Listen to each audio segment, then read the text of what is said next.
When you have all your elected officials working well together and the community is involved, it's almost like magic because it seems like there's no obstacle that isn't insurmountable.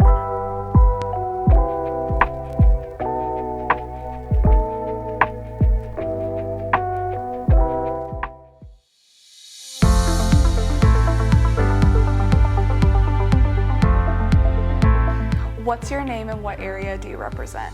My name is Sharon and I represent House District 66, which is the eastern two-thirds of Medina County. And what do you love about your district? What I love most about my district is it's got a wonderful small town feel. And two of the cities in my district, Medina and Wadsworth, have both been recognized nationally as great hometowns. And the city of Medina most recently by the Hallmark Channel as one of the best towns to visit for Christmas. And what made you get into public service? Well, I come from a family that have always been volunteers. And that's something that was impressed upon me from the time I was a child. And it was not only with sports, but with local organizations, the Salvation Army. So it was a natural progression to get more involved when my son was born. And I started out working on the WASA board, became a soccer coach, participated in that, and was involved as a volunteer on campaigns. And then got on the all-important Board of Zoning Appeals as my first political appointment, and it just kind of progressed from there. Awesome. And what's your favorite part about being a state representative? I think because I'm from the district and I know a lot of the people in the district, pulling people together for projects that are important.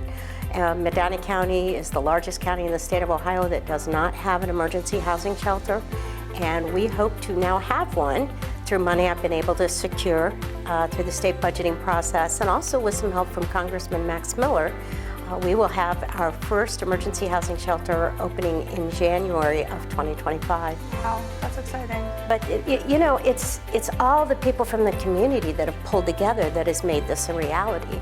And when you have all your elected officials working well together and the community is involved, it's almost like magic because it seems like there's no obstacle that isn't insurmountable, and I have a very good feeling that when we open the doors on January in 2025, that people will be very happy of all the efforts they put forth.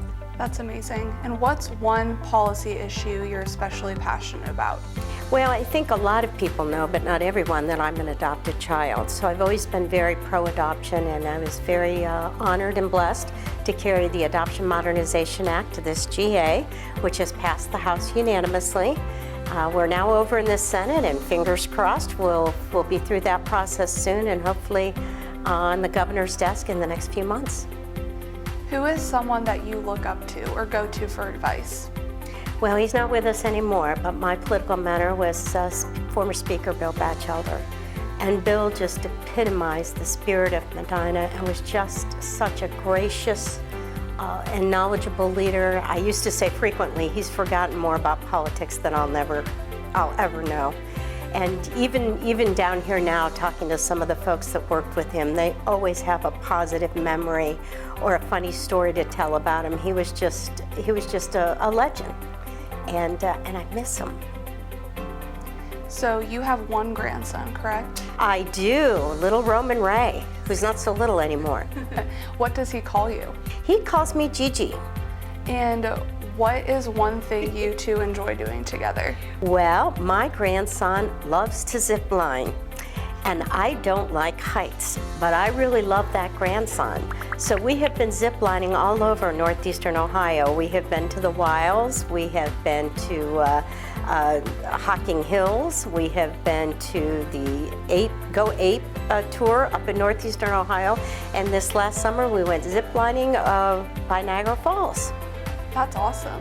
It is awesome, and I'm scared to death every time I do it, but he really enjoys it, and he turned 12 this summer. So we don't have too many more years to do those things together, and Lord knows how long my knees are gonna hold up, so we're just gonna keep doing it as long as we can. That's a really fun memory. It is a great memory. So this is the last question, but what is just one thing that you're grateful for right now? I'm really grateful for the opportunity to serve, and as some of you know, I'm the first female that's ever represented our district in Columbus.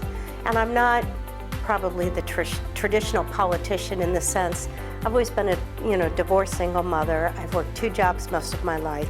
This always seemed very out of reach to me. When you sit and you take your civics class in high school and you think, oh, that's for those people. It's unusual that you get an opportunity to serve and be one of those people. So I'm very thankful and grateful to the voters of the district who've entrusted me with this responsibility. And I'm reminded of that every day. Thank you for sharing with us a little bit more of your story. Thank you. It's been fun to be here, and thank you for being so easy on me.